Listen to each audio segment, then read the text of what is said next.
নমস্কার বন্ধু, IT take support YouTube channel আপনাদের সবাইকে স্বাগত জানাই। তো বন্ধুরা দেখতে পাচ্ছেন জেএস 1110 মডেলের 20 HP বিশিষ্ট একটা পাওয়ার ইঞ্জিন এবং বন্ধু এই ইঞ্জিনটি লাগানো রয়েছে এই গাড়িটির মধ্যে। তো এই ইঞ্জিনটার মূলত যেটা সমস্যা বন্ধু, চলতে চলতে হঠাৎ করে ক্র্যাঙ্ক ভেঙে গেছিলো এবং লাইনার পিস্টন থেকে শুরু করে হেড, তেল লাইন এগুলো কিন্তু সম্পূর্ণ খারাপ হয়ে গেছিলো। তো আমরা বন্ধু এই ভিডিওর মধ্যে ইঞ্জিনটাকে বানাবো আমরা নতুন করে, এবং রাত্রিবেলা ইঞ্জিনটাকে খুলেছিলাম, যার জন্য ভিডিও আমি আপনাদের সামনে প্রদান করতে পারিনি। তো অ্যাকচুয়ালি বন্ধু আমরা ক্র্যাঙ্ক শেপ নিয়ে এসে এটার RS গোল্ড কোম্পানির রয়েছে, দেখতে পাচ্ছেন একদম ফ্রেশনেস রয়েছে। তো আমরা বন্ধু এবার ফিটিংয়ে চলে আসবো ইঞ্জিনটার। তো সর্বপ্রথম বন্ধু আমরা এটার মোবিল পাম্প ফিটিং করব। তো আমরা হালকা এখানে অ্যারাবোয়াটা লাগিয়ে নিয়েছি যাতে করে কোনো সাইড দিয়ে মোবিলটা লিকেজ করতে পারে, কেননা এই জায়গাটার মধ্যে মোবিলের প্রেশার থাকবে অনেকটা। তো অ্যাকচুয়ালি বন্ধু মোবিল পাম্প কিন্তু পুরনো রয়েছে, দেখতে পাচ্ছেন একদমই কিন্তু প্রপার রয়েছে, তো এর মধ্যে কোনো রকম সমস্যা নেই এবং জিবি কোম্পানির দেয়া রয়েছে। তো জিবি কোম্পানির যে প্রোডাক্টগুলো হয় বন্ধু অত্যন্ত তাগড়া প্রোডাক্ট হয়। তো আমি সুন্দর করে চেক করে দেখে নিয়েছি, এর মধ্যে কিন্তু কোনো সমস্যা নেই। তো জাস্ট বন্ধু আমরা এটাকে ফিটিং করে দেবো, ওয়াশার লাগিয়ে নিয়েছি, এবার ফিটিং করে দেবো। তো সর্বপ্রথম বন্ধু যদি চ্যানেলে নতুন হয়ে থাকেন অবশ্যই চ্যানেলটিকে সাবস্ক্রাইব করবেন। এবং বন্ধু এই ইঞ্জিনটাকে, একটা পুরনো ইঞ্জিনকে কি করে নতুনের মতন গড়িয়ে তুলতে হয় সেটা কিন্তু এই ভিডিও থেকে আপনারা পেয়ে যাবেন, অর্থাৎ এর পরে যে ভিডিওগুলো দেওয়া হবে পার্ট সে ভিডিওগুলো থেকে কিন্তু আপনারা দেখতে পাবেন যে ইঞ্জিনটার কত সুন্দর সাউন্ড চলে আসছে একদম নতুনের মতন, এবং গ্যারান্টি সমেত বন্ধু ইঞ্জিনটা কিন্তু আমরা কাজ করব। তো অ্যাকচুয়ালি বন্ধু মোবিল পাম্পের যে জায়গাটা অর্থাৎ ব্যালেন্স ওয়েটের সেই জায়গাটা কিন্তু সঠিক রয়েছে, যার জন্য এটার মধ্যে কোনো কাজ করলাম না। এবং বেয়ারিং যতগুলো রয়েছে বন্ধু সম্পূর্ণ কিন্তু চেক আপ করে দেখে নিয়েছি, বেয়ারিংয়ের মধ্যে কোনো রকম সমস্যা নেই। কেননা বন্ধু 2 বছর আগে আমি ইঞ্জিনটাকে বানিয়েছিলাম, আবার তাতে কিন্তু বেয়ারিংগুলো নতুন দেওয়া ছিল। তো ফাইনালি বন্ধু আমরা মোবিল পাম্প ফিটিং করে নিলাম। এবার দেখতে হবে ব্যালেন্স ওয়েটের মধ্যে কোথাও টাইট মনে হচ্ছে নাকি। দেখুন একদমই কিন্তু প্রপার প্লে হচ্ছে, এতে করে বোঝা যাচ্ছে কোনো রকম সেটিংয়ের মধ্যে সমস্যা নেই। অনেক সময় টাইল ফিটিং হলে পরে এই জায়গায় সমস্যা আসে। তো এবারে বন্ধু আমরা চলে আসবো এটার ক্র্যাঙ্কের মধ্যে। তো দেখুন বন্ধু ক্র্যাঙ্কে লেখা রয়েছে S1110, এরপরে কিন্তু একটা কনফিগারেশন নম্বর দেওয়া রয়েছে, অর্থাৎ অরিজিনাল প্রোডাক্ট রয়েছে। আর জায়গাগুলো দেখুন কত সুন্দর চকচকে রয়েছে। এরপরে বন্ধু আমরা উল্টো দিকে ঘুরিয়ে দেখে নেবো এটার লোগো সঠিক রয়েছে কিনা। তো দেখুন এখানে কিন্তু লেখা রয়েছে বন্ধু, দেখুন RK, এক সাইডে লেখা রয়েছে RK এবং এখানে কিন্তু দেয়া রয়েছে RS গোল্ডের লোগো, খুব সুন্দর করে কিন্তু খোদাই করে দেয়া রয়েছে। অর্থাৎ এতে করে বোঝা যাচ্ছে বন্ধু আমাদের যে প্রোডাক্টটা রয়েছে সেটা কিন্তু একদমই অরিজিনাল প্রোডাক্ট রয়েছে। তো এবারে বন্ধু আমরা চলে আসবো এটার ফিটিংয়ের মধ্যে। তো সর্বপ্রথম বন্ধু আমরা এখানে চুরিটাকে বসিয়ে দেব। এই যে চুরিটা দেখতে পাচ্ছেন যেটা ছোটো সাইজের, সেটাকে বসিয়ে দিলাম খুব সুন্দর করে। এবারে বন্ধু আমরা এই বেয়ারিংটাকে বসিয়ে দেব। তো বেয়ারিং বন্ধু পুরনো দেয়া রয়েছে এবং ইন্ডিয়ান ফ্যাক কোম্পানির দেয়া রয়েছে এবং হেভি প্রোডাক্ট কিন্তু রয়েছে এটা। আর কোনো রকম ডিফল্ট আমরা পাইনি, যার জন্য কিন্তু আমরা বেয়ারিংটাকে চেঞ্জ করলাম না।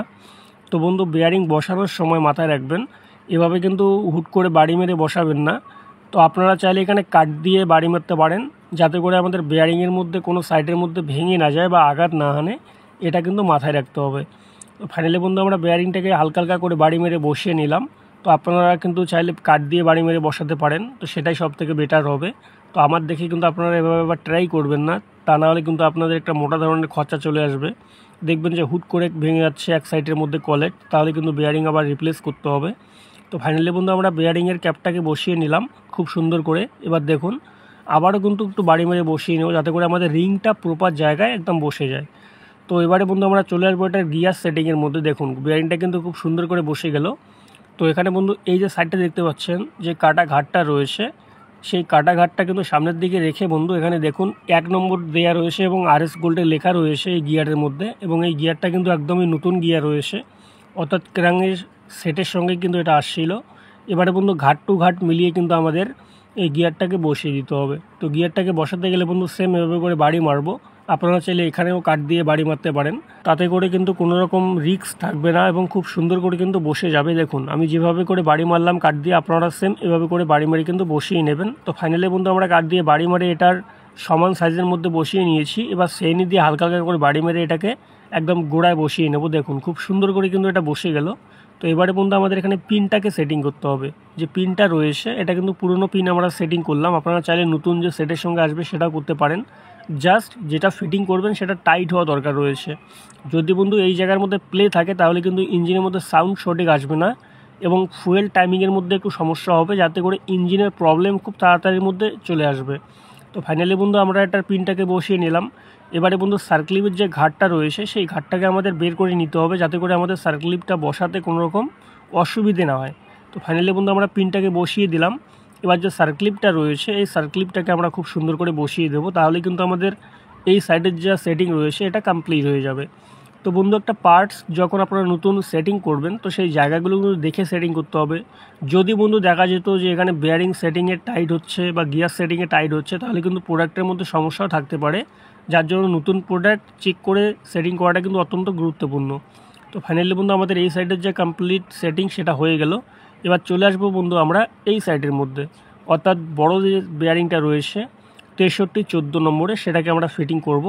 তো বন্ধু এই সাইডের মধ্যেও আমরা সেম এভাবে করে আগে একটু গ্রিস লাগিয়ে নেব। তো আগেরটা যেহেতু শুধু কলেরটা ছিল যার জন্য আমরা গ্রিস লাগাইনি, আপনারা চাইলে লাগাতে পারেন, কোনো ব্যাপার নেই।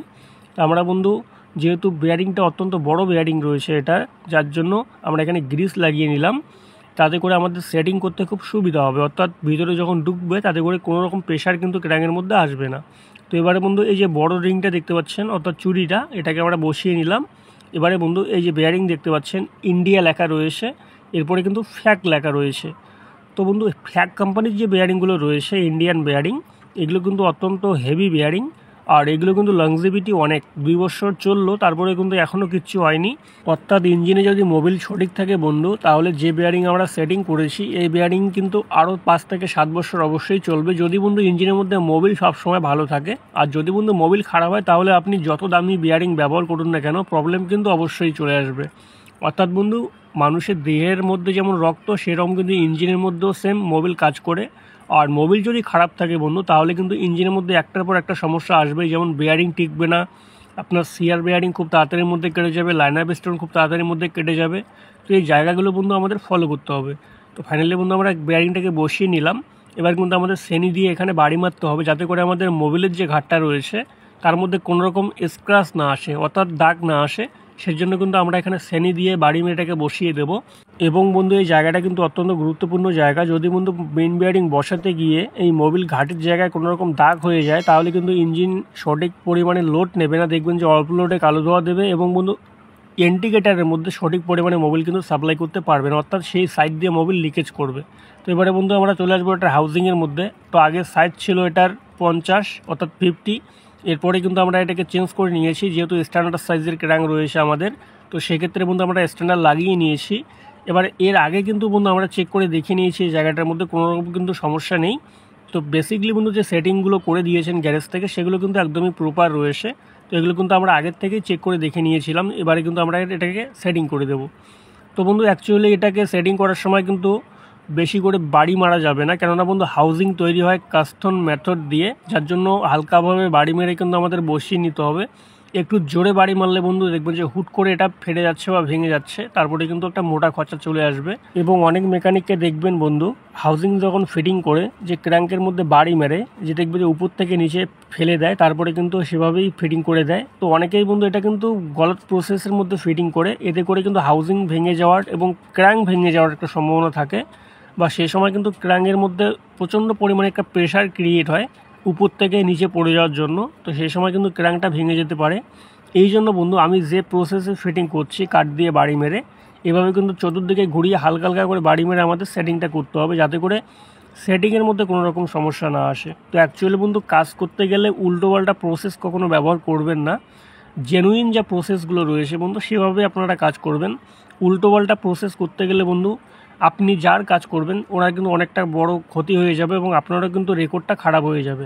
যদি বন্ধু একটা ক্র্যাঙ্ক ফিটিং করার সময় ক্র্যাঙ্কটা ভেঙে যায় বা হাউজিং ফেটে যায়, তাহলে কিন্তু মালিকের তো খরচা আসবেই, তার সঙ্গে আপনারও কিন্তু দুর্নাম চলে আসবে। তো ফাইনালি বন্ধু আমাদের হাউজিংটা খুব সুন্দর করে বসে গেল, এর মধ্যে কিন্তু কোনো রকম সমস্যা রইলো না, আমরা কিন্তু ঘুরিয়ে ঘুরিয়ে এটাকে বসিয়ে নিলাম। তো দেখুন কত সুন্দর করে আমাদের হাউজিংটা সেটিং হয়ে গেল। এবার বন্ধু ঘুরিয়ে নিয়ে দেখতে হবে আমাদের যেটা টাইট হচ্ছে নাকি। দেখুন একদমই কিন্তু প্লে রয়েছে এই জায়গার মধ্যে, কোনো রকম সমস্যা নেই। আর বন্ধু দেখুন একদমই কিন্তু প্রপার ম্যাচিং করে বসে গিয়েছে হাইটটা।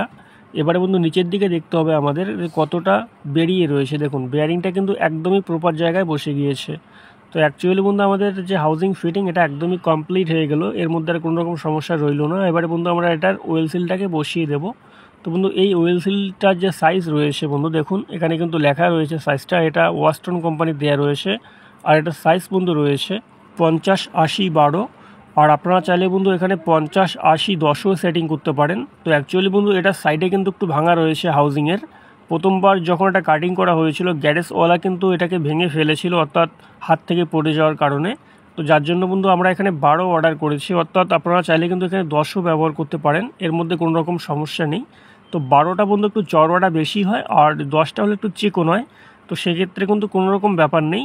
জাস্ট এটার কাজ রয়েছে আমাদের মোবিলটাকে যাতে করে এই চাকার দিকে বেরিয়ে না আসে, মোবিলটাকে ধরে রাখার জন্য। আর হাউজিংয়ের মধ্যে বন্ধু ফুটো রয়েছে, সেই ফুটো দিয়ে কিন্তু সেই মোবিলটা আবার মোবিল চেম্বারের মধ্যে চলে যায়, অর্থাৎ মেন বেয়ারিংয়ের মধ্যে পড়ে, তারপরে কিন্তু সেটা মোবিল চেম্বারের মধ্যে চলে যায়। তো ফাইনালি বন্ধু আমরা খুব সুন্দর করে এটার ওয়েল সিলটাকে ফিটিং করে নিলাম। তো এবারে বন্ধু আমরা চলে আসবো এটার ক্র্যাঙ্ক ফিটিংয়ের মধ্যে। তো ওয়েল সিলটা জাস্ট অল্প একটু বসিয়ে নিতে হবে যাতে করে আমাদের ওয়েল সিলটা খুব সুন্দর করে বসে যায়, যেহেতু হাউজিংটা এক সাইডে ভাঙা রয়েছে। তো এবারে বন্ধু আমরা ক্র্যাঙ্কটাকে ফিটিং করব। আর হাউজিংয়ের মধ্যে যে ওয়াশার সেটা কিন্তু আমরা হাউজিংয়ে আগের থেকেই অ্যানাপোনাটা দিয়ে লাগিয়ে নিয়েছি। এবারে বন্ধু আমরা ক্র্যাঙ্কটাকে ফিটিং করব। তো ক্র্যাঙ্কটাকে ফিটিং করতে গেলে বন্ধু আমাদের কিন্তু খুব সুন্দর করে সাপোর্ট দিয়ে ধরতে হবে আগে। তো দেখুন খুব সুন্দর করে এই জায়গার মধ্যে মিলিয়েই নিতে হবে যে হাউজিংয়ের মধ্যে যে নাটগুলো রয়েছে সেই নাটগুলোর যে ফুটোগুলো সেগুলো কিন্তু মেসিং করে নিতে হবে আর একটু কিন্তু ভাসিয়ে ধরে রাখতে হবে। তো যেভাবে আমি বসালাম বন্ধু সেম এভাবে করে বসিয়ে নেবেন। আর হাউজিংয়ে যখন বাড়ি মারবেন বন্ধু সেম কাঠ দিয়ে কিন্তু বাড়ি মারতে হবে যাতে করে বন্ধু হাউজিং ফেটে না যায়। তো খুব সুন্দর করে কিন্তু বসিয়ে নিতে হবে। আর এই জায়গার মধ্যে কিন্তু তাড়াহুড়ো করা যাবে না, তাড়াহুড়ো করলে বন্ধু এটা কিন্তু ফেটে যাওয়ার একটা সম্ভাবনা থাকবে, যেহেতু এক সাইডে আমাদের বেয়ারিংটা বসানো রয়েছে। তো এই জন্য বন্ধু কাঠ দিয়ে বাড়ি মেরে কিন্তু এটাকে বসিয়ে নিতে হবে। তো ফাইনালি বন্ধু আমাদের হাউজিং বসানো কিন্তু কমপ্লিট হয়ে গেল। আর আগের থেকেই আমরা অ্যানাপোনাটা লাগিয়ে নিয়েছিলাম হাউজিং ওয়াশারের মধ্যে, কেননা যেহেতু এটা সম্পূর্ণ ইঞ্জিন বানানো হচ্ছে, আবার যদি কোনো সাইড দিয়ে লিকেজ করে সেজন্য কিন্তু আমরা ইঞ্জিনটার মধ্যে অ্যানাপোনাটা ব্যবহার করব যাতে করে আমাদের কোনো সাইডে লিকেজ না করে। তো ফাইনালি বন্ধু আমরা হাউজিংটাকে খুব সুন্দর করে বসিয়ে নিলাম। এবার বোল্টগুলোকে লাগিয়ে আমরা এটাকে সম্পূর্ণ টাইট করে দেবো, তাহলে কিন্তু আমাদের সেটিং কমপ্লিট হয়ে যাবে। তো ফাইনালি বন্ধু আমরা বোল্ট টাইট করে নিয়েছি। এবার দেখুন আমাদের যা ক্র্যাঙ্ক সেটিং একদমই কিন্তু প্রপার হয়ে গিয়েছে, আর কোনো রকম টাইট কিন্তু নেই, আবার কোনো রকম লুচো কিন্তু নেই। তো বন্ধু এই জায়গাটা ফলো করতে হবে, যদি বন্ধু ক্র্যাঙ্ক ফিটিং করার পরে প্রচণ্ড পরিমাণে টাইট হচ্ছে তো সেই জায়গাটা বন্ধু হাউজিং ওয়াশার একটা বাড়িয়ে দিতে হবে। আর যদি বন্ধু দেখা যাচ্ছে যে লুজ হচ্ছে সেই সময় কিন্তু এখানে হাউজিং ওয়াশারটাকে মাইনাস করে দিতে হবে, অর্থাৎ বের করে দিতে হবে, একটা হালকা ব্যবহার করতে হবে। তো এই পয়েন্টটা বন্ধু অত্যন্ত গুরুত্বপূর্ণ পয়েন্ট, এই পয়েন্টটাকে আমাদের মাথায় রাখতে হবে। অনেকেই দেখবেন যে টাইট লুজ এগুলো ফলো না করে কিন্তু হুট করে আমাদের ক্র্যাঙ্ক ফিটিং করে দেয়, তার জন্য কিন্তু একটু অনেক রকম সমস্যা গিয়ে দাঁড়ায়। যদি বন্ধু লুজ থাকে সে সময় দেখবেন যে বেয়ারিং খারাপ হয়ে যাবে খুব তাড়াতাড়ির মধ্যে, ইঞ্জিনের আওয়াজ ঘড়ঘড় করবে। আর যদি বন্ধু প্রচণ্ড টাইট হয়ে যায় সেই সময় কিন্তু দেখবেন ইঞ্জিন স্টার্ট করতে এত পরিমাণ যন্ত্রণা হবে, এটা এক নম্বর। আর দ্বিতীয়ত বন্ধু ইঞ্জিন কিন্তু সঠিক লোড নেবে না, যে প্রচণ্ড চাপের কারণে ইঞ্জিন কিন্তু সে সময়টা লোড নেবে না, সে সময় দেখবেন যে বেয়ারিং প্রচণ্ড পরিমাণে গরম হয়ে যাবে। তো এবারে বন্ধু আমরা যে মোবিল ইন্ডিকেটারের যে পাইপটা রয়েছে সেটাকে লাগিয়ে নিলাম, কেননা এটাকে পরে লাগাতে গেলে বন্ধু একটু সমস্যা হবে ফ্লাইহুইল লাগানোর পরে। এবং ফ্লাইহুইলের যে চাবি রয়েছে সেটাকে আমরা খুব সুন্দর করে বসিয়ে নিয়েছি। এবার জাস্ট বন্ধু আমরা এই ফ্লাইহুইলটাকে বসিয়ে দিয়ে এরপরে আমরা ওয়াশার লাগিয়ে দিয়ে এটার বোল্টটাকে টাইট করে দেবো, তাহলে কিন্তু আমাদের সেটিংটা কমপ্লিট হয়ে যাবে। তো অ্যাকচুয়ালি বন্ধু এই ইঞ্জিনটার ক্র্যাঙ্ক ভাঙলো কেন, তো সে বিষয়ে একটু বলি বন্ধু। মূলত কারণ হচ্ছে বন্ধু এনার অবহেলা। তো 2 বছর আগে যখন বন্ধু এই ইঞ্জিনটা আমি প্রথমবার রিপেয়ার করি তো সেই সময় ক্র্যাঙ্কের সাইজ ছিল 50, আর চলতে চলতে কিন্তু হুট করে ইঞ্জিনের ক্র্যাঙ্কটা সিজ হয়ে গেছিলো, চাকা জাম হয়ে গিয়েছিলো। তারপরে কিন্তু উনি আমাকে ডাকে। তো তারপরে যখন বন্ধু আমি ক্র্যাঙ্কটাকে খুলি, ক্র্যাঙ্কটাকে খোলার পরে কিন্তু দেখি সাইজ কিন্তু রয়েছে 50, আর প্রচণ্ড পরিমাণে কিন্তু ক্র্যাঙ্কটা কেটে গিয়েছে, অর্থাৎ সিজ হয়ে গিয়েছে। তারপরে বন্ধু আমি যখন গ্যারেজে পাঠাই, গ্যারেজে পাঠানোর পরে কিন্তু ওনারা কাজ করার পরে সাইজ দাঁড়ায় 100। তো তখন আমি বলি ওনাকে যে ক্র্যাঙ্কটা চেঞ্জ করলে পরে ভালো হয়, যেহেতু আপনার লোডের গাড়ি সবসময় লোড নিয়ে চলে। তো ওনার পকেটে বন্ধু একটু মানি প্রবলেম ছিল, বললো যে ঠিক আছে আমি কিছুদিন চালিয়ে নিই তারপর আমি এটাকে চেঞ্জ করে নেব। তো ঠিক আছে আমি বললাম যে ঠিক আছে চলবে, তাহলে অসুবিধা নেই, মোটামুটি আপনি 4 থেকে 5 মাস বা 1 বছর চালান। তো ইনি বন্ধু অবহেলা করে কি যে 2 বছর লাগাতার চালায় ইঞ্জিনটাকে। তো আমি যখন বানিয়ে দিয়েছিলাম সে সময় কিন্তু প্রচণ্ড পরিমাণে পার্টসগুলো খারাপ ছিল, যেমন লাইনার পিস্টন খারাপ ছিল, হেডের গাইডগুলো তখনই খারাপ ছিল। তো ওনার পকেটের মধ্যে মানি সমস্যা ছিল বলে আমি কাজগুলো করিনি। তো এবারে বন্ধু প্রচণ্ড লোডের কারণে ইঞ্জিনটার যেমন 1 নম্বরে বন্ধু লাইনার পিস্টন দিয়ে মোবিল আসছিলো হেডের মধ্যে, 2 নম্বরে তাজা তেল দিচ্ছিল, আর ওভারলোডের কারণে কিন্তু বন্ধু এই ইঞ্জিনটার ক্র্যাঙ্কটা ভেঙে যায়। তো বন্ধু আজকে এ পর্যন্তই, দেখা হচ্ছে আবার পরের পার্টের ভিডিওতে। ধন্যবাদ।